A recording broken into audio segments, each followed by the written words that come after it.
어느 20대 남자의 조금은 사적인 이야기, 달 읽는 밤, 지금 시작합니다. 안녕하세요. 달 읽는 밤의 진행자 달밤입니다. 오늘은 저번에 예고해드린 바와 같이 이석원 작가님의 보통의 존재라는 책에 대해서 한번 책을 소개하고 그 다음에 책의 문장들을 낭독을 해볼 건데요. 이렇게 보이시죠? 여기 제가 표시해놓은 문장들이 되게 많아요. 또 이 문장들을 단순히 문장들만 읽어드리는 게 아니라 이 문장이 포함된 챕터 전체를 다 읽어드릴 거거든요. 그래서 조금 이 많은 분량을 하다 보면 이 보통의 존재로만 많은 영상이 나올 수 있을 거라는 생각이 조금은 걱정으로서 들기도 하는데 여러분들이 제가 꼬박꼬박 꼼꼼하게 읽을 테니까요. 그 감정에 하나하나 녹아 들어가시면서 저를 따라와 주시면 감사할 것 같습니다. 그럼 간단하게 책 소개부터 하고 책 낭독을 들어가 보도록 할게요. 이 책은 저에게 있어서 매우 중요한 책입니다. 왜냐하면 제가 에세이를 접하게 된 첫 번째 에세이 책이거든요. 이 책을 접하게 된 계기는 군대 안에서 저를 되게 약간 아끼던 선임 한 분이 달밤아, 이거 너랑 되게 잘 맞을 것 같아 라고 얘기를 하시면서 던져주셨는데 정말 읽어보니까 문장 하나하나가 왜 그랬는지 모르겠어요. 군대에 있어서 더 그렇게 느껴졌을 수도 있는데 뭔가 이 문장 하나하나, 챕터 하나하나가 정말 빠질 거 하나 없이 이 뭔가 사람에 관련된 이야기, 사랑에 관련된 이야기, 친구에 관련된 이야기, 뭔가 정말 모든 것에 대해서 내가 느낄 수 있는 감정을 다 정갈하게 담아놓은 책인 것 같더라고요. 그래서 그때는 이제 이게 노란색 책이었거든요. 노란색 책으로 읽게 됐고 군대 전역을 하고 나서는 지금 이게 또 블랙 에디션이라고, 또 저희 한국인은 이 한정판 좋아하잖아요. 그래서 저도 이제 한정판으로 바로 구매를 해서 기존에 있던 노란 책은 이제 선물을 주고 그러곤 했습니다. 그만큼 이 책은 저에게 되게 중요하고 소중한 책이고, 또 작가님 또한 제가 언니네 이발관에 그 노래를 하시던 분이잖아요. 이석원 작가님이. 사실 언니네 이발관이 저랑 그렇게 취향이 엄청 맞는 가수는 아닌데 그 중에서도 이제 이 책에서 나온 몇 가지의 노래 제목들, 그런 노래들은 들어봤는데 뭔가 그럴 때 다시 책 내용이 생각나기도 하고, 그거와는 별개로 또 제가 들었을 때 되게 이 노래는 나랑 되게 맞는다 하는 그런 취향이 맞는 노래가 몇 개 있더라고요. 뭔가 그렇게 되면서 이석원 작가는 이런 분이구나 라는 것에 대해서 조금 더 알아갈 수도 있었던 것 같습니다. 그리고 또 작가님이 네이버의 블로그에 이제 글을 쓰시거든요. 이후 추가를 해보시면 이렇게 이 보통의 존재에 나왔던 글감 같은 글들을 이렇게 한두 개를 써주시는데 또 그런 글들이 하나하나 마음에 와닿을 때 역시 내가 이렇게 에세이에 빠지게 되었지 라는 생각을 하곤 합니다.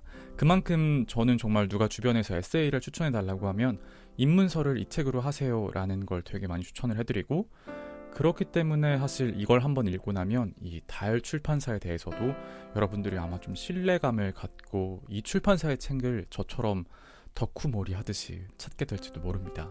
그만큼 강력 추천하는 책입니다. 책 소개는 그럼 이 정도로만 하고요. 우리 본격적으로 책 속의 문장들, 또 문장들이 담긴 챕터들 한번 읽어보도록 하겠습니다. 첫 번째 문장입니다. 23쪽 아름다운 것이라는 제목의 글 속에 있습니다. 아름다운 것 28, 26 11년 전 우리는 어린 부부였다. 그땐 우리가 그렇게까지 어리다고는 생각지 못했었는데 결혼식에 참석한 어른들이 하나같이 애기들이 결혼을 한다며 애처롭게 바라보던 이유를 이제는 조금 알 것 같다. 당시 나는 정말이지 가난한 형편이었기에 그나마 가진 돈은 가능하면 신부를 위해 써야 했고, 그러고도 남은 돈은 결혼식 이후의 생활비로 돌려야 할 상황이었다. 지금도 기억나는 건 동네 웨딩숍에 가서 3만원짜리 턱시도를 빌리던 일이다. 처음에는 아현동 굴다리 부근 언덕길에 있는 웨딩숍 거리가 비교적 저렴할 거라 생각해서 돌아다니다가 그마저도 비싼 것 같아 그냥 동네 아무데나 들어가 제일 싼 것으로 고른 것이 3만 원짜리였다. 사실 당시엔 아무렇지도 않았겠지만 훗날 시간이 지나고 나서는 왜 가끔 KBS 아침마당 같은 데서 결혼식 못 올린 아줌마들이 나와가지고 울면서 서운해하는 장면을 볼 때면 남몰래 공감할 때가 있다. 그런데 3만 원짜리 싸구려 턱시도에 관해선 불만이 없었지만 머리만은 그렇지 않았다. 사실 이 머리라는 게 무턱대고 강남의 유명한 미용실을 가는 것보다는知名도는 조금 떨어져도 자기 머리를 잘 아는 단골집에 가는 것이 마음도 편하고 성공 확률도 높은 법 아닌가. 하지만 신부가 강남에서 머리를 해야 한다고 하도 고집을 부려서 할 수 없이 끌려간 곳이 도산공원 근처에 있는 유명한 C 메이크업 폼이었다. 새벽부터 일어나 아침 일찍 미용실에 도착해 자리에 앉아서 기다리고 있자니 무심해 보이는 인상의 한 남자가 다가왔다. 다들 선생님, 선생님 하기에 나도 엉겁결에 선생님 어쩌고 하며 어렵게 주문을 했건만 완성된 머리는 내가 지금 결혼을 하러 가는 새신랑인지 무슨 가장 행렬 참가하러 가는 사람인지 분간할 수가 없을 정도였다. 결국 그 무책임한 선생인지 나발인지 덕분에 졸지에 엘비스 프레슬리가 되어버린 난 신부가 노발대발하며 폭발하고 나서야 겨우 평범한 옆 가르마로 급 전환해 어쨌든 식장으로 향할 수 있었다. 결혼식. 신부가 야외 결혼이 아니면 결혼을 안 하겠다고 해서 한참을 싸웠다. 어른들이 모두 걱정하셨고 나도 웬만하면 날씨 걱정 안 하고 어른들 기분도 맞춰줄 수 있는 곳에서 하길 바랬지만 신부는 도무지 양보할 생각이 없었다. 결국 올림픽공원 수변 무대에서 야외 결혼식을 하기로 했는데 결혼식을 올려야 할 날이 다가오자 갑자기 그 주 월요일에 제주도 근처로 태풍이 상륙한 것이 아닌가. 다급해져 생전 처음으로 기상청 사이트에 들어가 주간 예보를 확인한 결과 불행히도 결혼식이 열리는 토요일, 태풍의 진로는 정확히 서울을 향하고 있었다. 덕분에 하루하루 피를 말리다 마침내 다가온 결혼식 당일.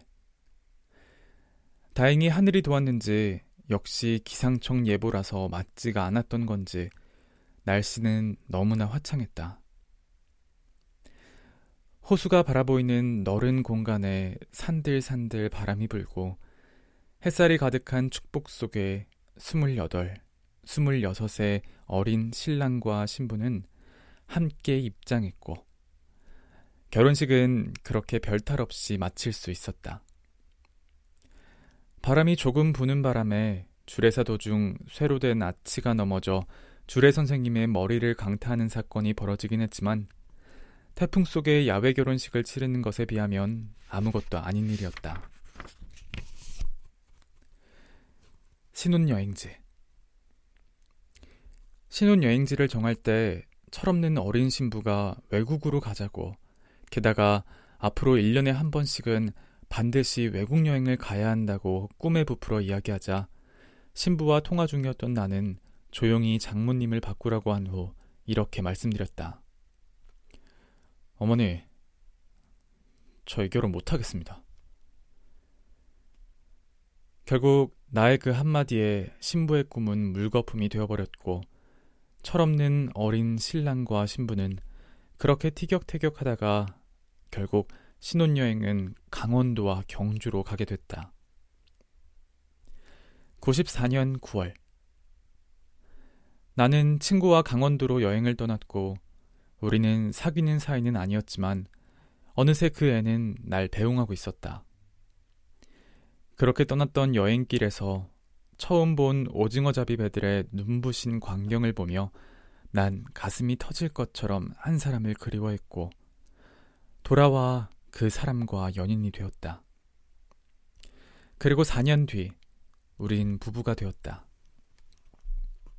그때 칠흑같이 어두운 속초 앞 밤바다에 마치 물 위에 잠실 야구장이 몇 개나 떠 있는 것 마냥 무섭도록 환한 불빛들이 수백 척의 오징어잡이 배에서 쏟아져 나오던 광경을 어떻게 잊을 수가 있을까? 나는 내가 본 아름다운 것을 보여주고 싶었다. 돈으로도 살 수 없는 귀한 것, 오직 너에게만 보여주고 싶은 것. 우리는 강원도에서 1박을 한 후 오징어잡이 배가 나타날 때까지 동해안 해안선을 따라 경주로 가는 밤길을 하염없이 달렸다. 중간중간 몇 척의 배들이 작지만 강렬한 빛을 내뿜을 때면 그 애는 기껏해야 서너 척 정도가 군데군데 모여있는 걸 보고도 소리를 질렀지만 그건 예전에 내가 본 온 바다천지가 오징어잡이 배로 뒤덮여 있던 장관에 비하면 보잘것없는 초라한 광경이었다. 나는 그것이 못내 아쉬워 달리고 또 달렸다. 20살이 넘어 처음 사랑에 빠지던 순간을 잊을 수 없다. 모든 시공간이 정지한 채 오직 너와 나만이 존재하던 시간들. 그러나 더욱 잊을 수 없는 순간은 그토록 사랑했던 사람에게서 내 마음이 멀어지는 걸 느끼던 순간이었다. 그때의 충격과 상실감을 무엇으로 설명할 수 있을까? 종말의 순간은 너무 빨리 찾아왔고 그 어떤 무엇으로도 돌이킬 수 없었다. 사랑이 뭘까?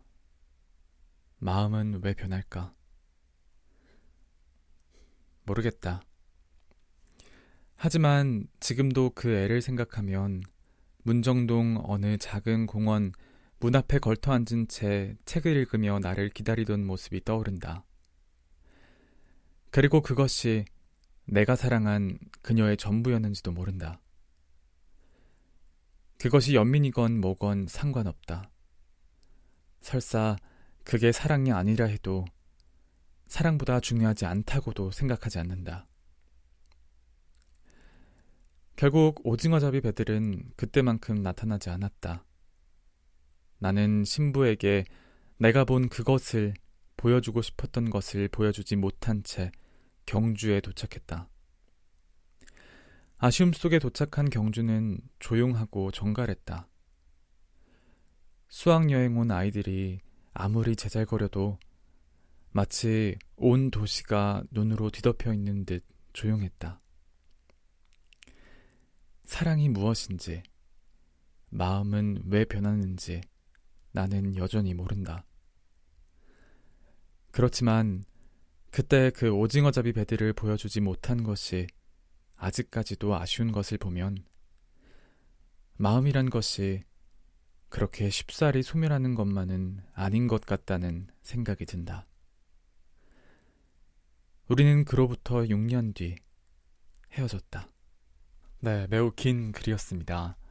이 중에서 제가 밑줄 친 문장은 바로 이 문장입니다. 이 문장도 길죠.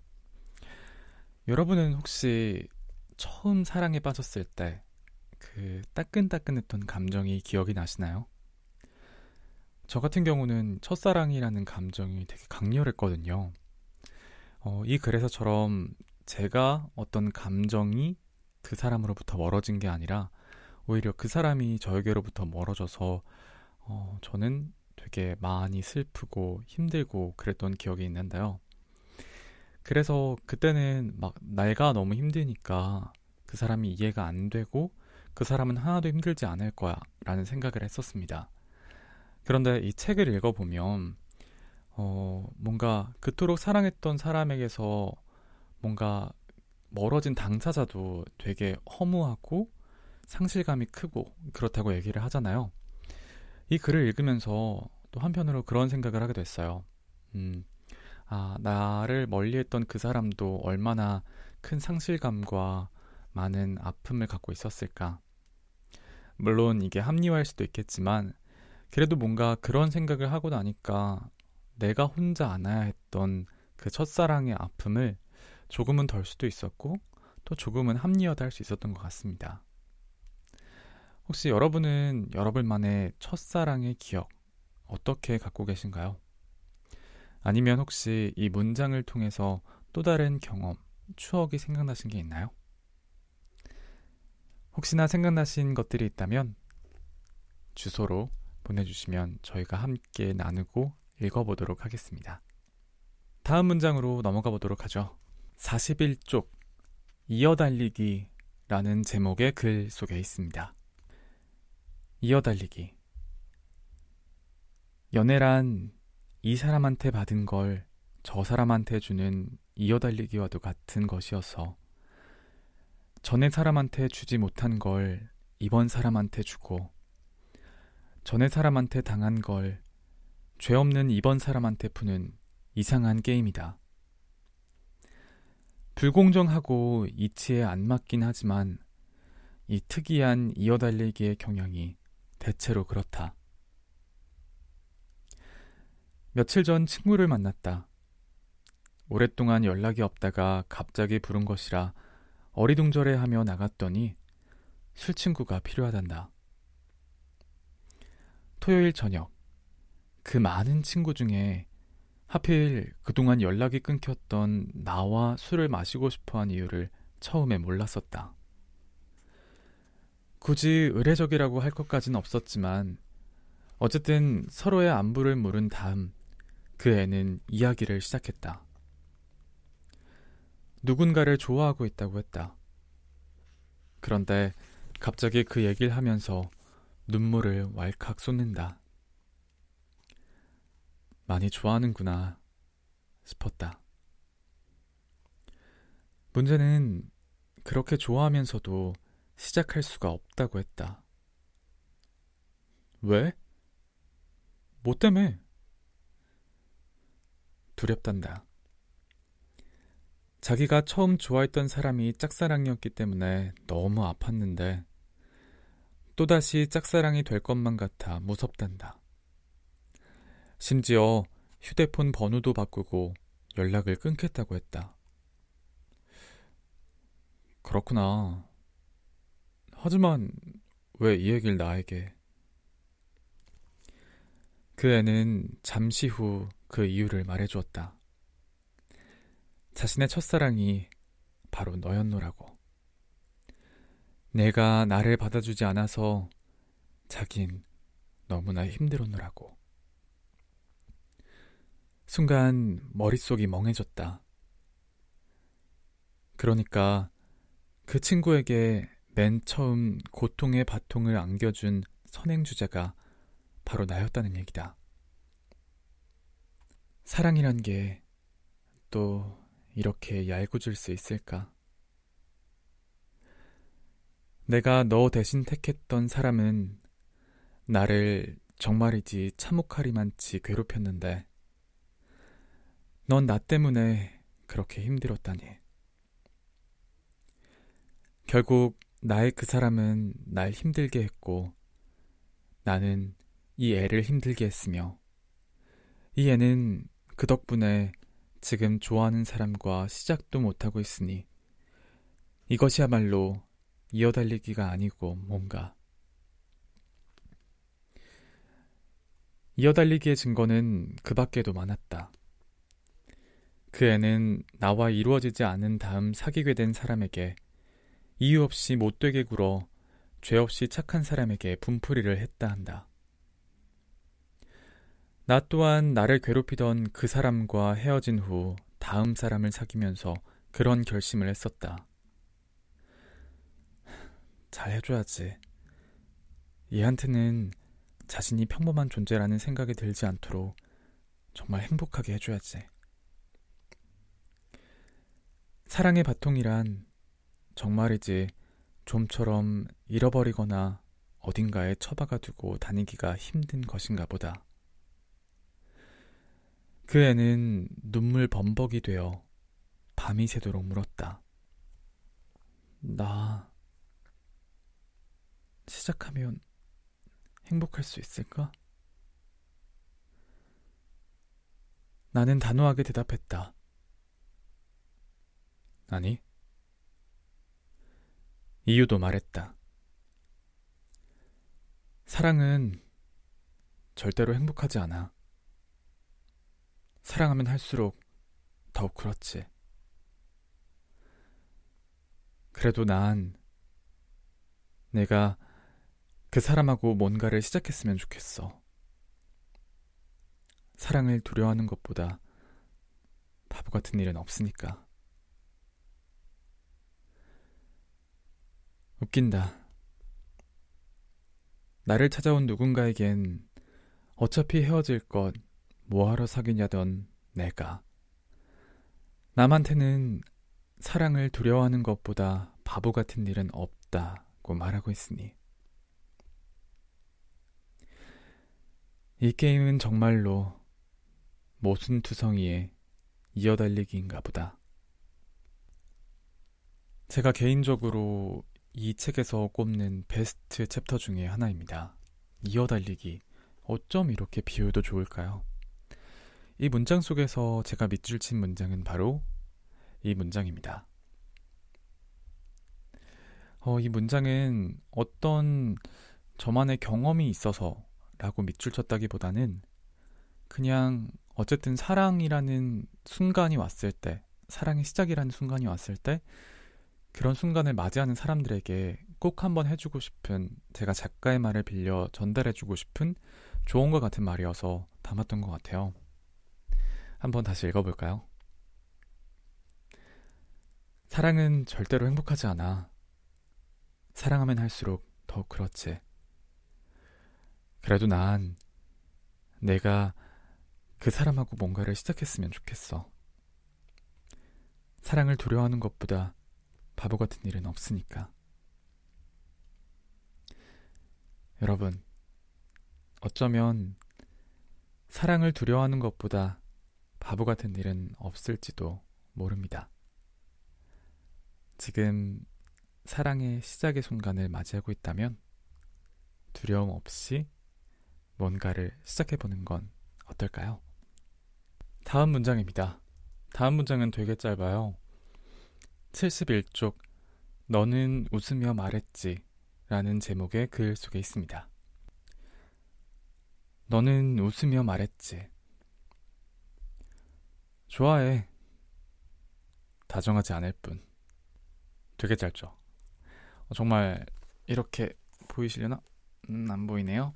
이렇게 한 페이지로만 돼 있는 글인데요. 뭔가 되게 그 10대 감성이라고 해야 되나? 그 10대의 풋풋한 츤데레 같은 사랑을 되게 잘 표현한 세 문장, 세 줄인 것 같더라고요. 그래서 이건 너무 귀여워서 한번 넣어봤습니다. 좋아해. 다정하지 않을 뿐. 이런 느낌? 다음 문장으로 넘어가 보죠. 다음 문장은 오늘의 마지막 문장입니다. 92쪽 고통이 나에게 준 것이라는 제목의 글 속에 있습니다. 사람 사는 게 다 거기서 거기라지만 다른 경우도 많다는 것을 느낄 때가 있다. 어느 날 아는 동생이랑 같이 있는데 집에서 엄마가 지금 당장 들어오라고 했다며 무슨 일인지 사색이 되어 놀다 말고 돌아가는 것이다. 그래 걱정을 하고 있는데 그 친구가 알려온 사연이 황당했다. 어머니가 딸을 부른 이유인즉 일주일 뒤로 다가온 가족여행이 취소되었다는 사실을 말하려고. 그러니까 나의 상식으로는 전화로 이야기해도 충분할 만큼 대수롭지 않은 일이 그 집에서는 그 정도로 큰일이라는 것이다.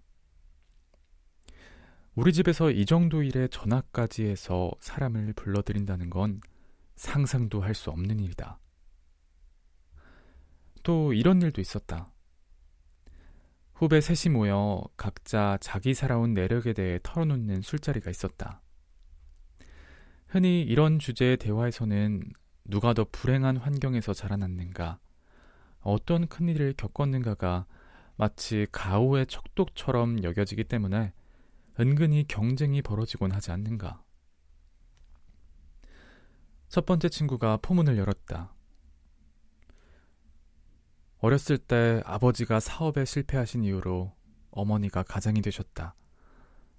풀 죽은 아버지의 모습이 마음 아팠고 잊혀지지 않는다. 두 번째 친구가 받는다.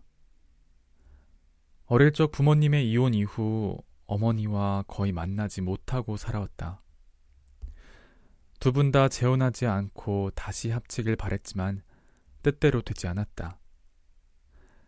이런 식으로 셋이 자신의 불행을 안주 삼아 주거니 받거니 하고 있는데 내가 얘기를 시작하자 거기 있는 아이들 모두가 KO 되고 말았다. 많이 한 것도 아니었다. 첫째, 우리 집은 신경정신과에 드나든 사람이 가족 중 3명이고 자살 시도 경험 있는 사람은 4명이 되며 여기까지 했더니 아이들은 벌떡 일어나 형님 잘못했습니다 하더라. 사건 사고가 유난히 많은 집에 태어난 탓에 별 말 같지 않은 것으로 유세를 하게 되는구나 싶어 마음이 씁쓸했지만 내가 살아온 환경이 그랬다. 어렸을 때부터 내게 집이란 쉬거나 안식을 구하는 곳이 아닌 불안 속에 안도하며 하루하루를 보내는 곳이었다. 사람의 인생에도 팔자가 있듯 집안 굴러가는 데에도 그 비슷한 운명의 패턴 같은 것들이 있더라.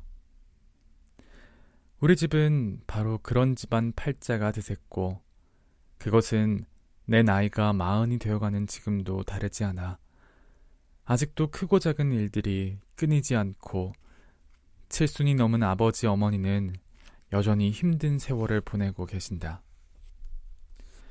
요즘엔 그런 부모님을 지켜보다 괴로워질 때면 결국 허탈하게 웃으며 속으로 그런다. 아버지, 어머니 감사합니다. 여전히 제게 이런 끔찍한 불안과 스트레스를 주셔서. 내가 만들어온 많은 것들은 불안과 고통의 산물이었다. 일반적으로 생각하는 상상력과는 무관하다. 나의 인생에서 또 내가 속한 집안 환경 속에서 겪은 수많은 일들이 고스란히 나의 창작물이 되어 세상에 던져진 것이다. 고통을 잊기 위해 8월의 폭염 속에서 아파트 지하주차장을 달리며 만든 5번째 작품은 내가 만든 것들 중 가장 많은 성과를 안겨다 주었고 반면 별다른 사건이 없을 때 만든 것들은 그다지 많은 환영을 받지 못했다. 이것은 결코 아이러니한 일이 아니다. 나뿐만 아니라 누구든 창작자라면 창조는 천재성이 아닌 고통에서 더 많은 것이 비롯된다는 사실을 잘 알고 있다. 그래서 평탄한 삶을 살아온 사람은 좋은 작품을 내기가 쉽지 않다. 인생의 굴곡이 험준할수록 작품에도 그만큼 진한 드라마가 담기기 마련이니까. 잘 아는 음악하는 동생은 아버지에게 전화를 해서 왜 그렇게 우리를 행복하게 키웠냐고 반농담 투정을 부린다고 한다. 자기들은 아무리 음악을 짜내봐도 안 된다면서. 나의 소원은 사막처럼 고요한 곳에서 살아보는 것이다. 조용하고 아무도 귀찮게 하지 않으며 자고 일어나면 놀랄 일이 생기지도 않는 그런 평화로운 곳에서 마음의 평화를 누리며 사는 것이다. 고통은 나에게 영감을 주었지만 대신 이렇듯 사막처럼 고요한 안식처를 갈망하게 하였다. 한 번은 이런 생각을 해봤다. 소원대로 사막에서 살게 되어 태어나서 한 번도 가져보지 못한 마음의 평화를 갖게 된다면 그래도 나는 내 일을 계속할 수 있을까? 아마도 불가능할 것이다. 마음이 평화로운데 노래를 할 이유가 없을 테니까. 나는 오늘도 집이 아닌 다른 곳, 이를테면 시내 대형 서점의 어느 한 귀퉁이에서야 비로소 안식을 찾곤 한다. 그곳이 내가 느낄 수 있는 유일한 사막이며 지금껏 살아오는 동안 내게 사막은 언제나 집 밖까지였다. 현실은 고통스럽고 꿈속의 사막은 달콤하다. 그렇게 나는 사막을 꿈꾸는 노래를 짓고 부른다. 고통이 아니었던들 내게 평화로운 삶 같은 것들이 의미를 가질 수 있었을까? 생애 중요한 것들이 이처럼 고통 속에서 주어진다는 사실이 내겐 아직도 낯설게 느껴진다. 고통에 관련된 조금 무거운 글이었습니다. 제가 밑줄 친 문장은 바로 이 문장인데요. 이거를 저는 정말 예술가들을 보면서 정말 많이 느끼는 것 같아요. 특히 이제 제가 좋아하는 가수 중에 한 분인 이소라 씨가 있는데, 이소라 씨는 뭐 루머인 것 같긴 한데 한번 연애를 하고 헤어질 때마다 그때마다 이제 앨범이 나온다고 하고, 그런 앨범들에는 이별의 아픔, 사랑의 순간들이 정말 꾹꾹 눌러져 담겨 있어서 정말 명작이 되었다, 이런 얘기가 있거든요. 뭐 그것뿐만 아니더라도 많은 예술가들이 뭔가 그런 고통을 예술로서 승화하는 경우가 되게 많은 것 같아요. 그래서 처음에는 그래도 좀 행복한 게 좋지 않을까라는 생각을 하기도 했고, 또 나라면 만약에 저런 고통을 겪었을 때 이걸 예술로서 승화할 수 있을까라는 고민을 되게 많이 했었어요. 그런데 이렇게 방송을 하고 있듯이 저는 이 방송을 하면서 저의 고통을 뭔가 말도 하나의 예술이 될 수 있는 거잖아요. 그것처럼 이렇게 말을 통해서 사람들한테 예술로서 승화를 하고 있더라고요. 그런 모습을 보면서 좀 신기하기도 했었고, 또 한편으로는 그렇게 고통을 얘기하고 말함으로써 상처가 치유되는 느낌을 받으니까, 이래서 또 예술가들이 고통을 승화하려고 정말 예술이라는 게 어쩌다 보면 좀 불가피하게 나를 회복시킬 수 있는 유일한 수단이구나 라는 그 느낌이 뭔지를 조금은 알 것 같다라는 생각이 들었습니다. 여러분에게 고통은 예술로서 승화되는 하나의 단계인가요? 아니면 그저 마음 언저리에 남아있는 하나의 아픈 상처일 뿐인가요? 여러분의 이야기가 궁금하네요. 네, 오늘 이렇게 보통의 존재 책 몇 가지 문장들을 전체 챕터와 함께 읽어봤는데요. 아직 여러분들에게 전달드릴 이야기가 정말 너무 많습니다. 오늘은 시간 관계상 여기서 그만하겠지만, 뭔가 이제 저의 방송이 이런 형식으로 진행될 예정이라는 거 오늘 좀 맛배기로 보여드렸던 것 같아요. 여러분들께서 또 어떻게 느끼셨는지, 이게 유튜브로는 또 처음이니까 좀 많이 궁금한데요. 이 방송을 보시고 이런 게 좀 이렇게 바뀌었으면 좋겠어요. 뭐 이 책을 더 이렇게 읽어주셨으면 좋겠어요. 책 문장 전체를 읽을 필요가 없을 것 같아요. 뭐 이런 피드백들이 있다면 꼭 댓글에 남겨주세요. 그러면 제가 많은 고민을 해서 꼭 반영하도록 하겠습니다. 그러면 오늘도 역시 저의 마지막 멘트하고 다음 영상에서 뵙도록 하죠. 달이 익어가는 이 밤, 부디 아픈 밤이 아니길 바랄게요. 안녕.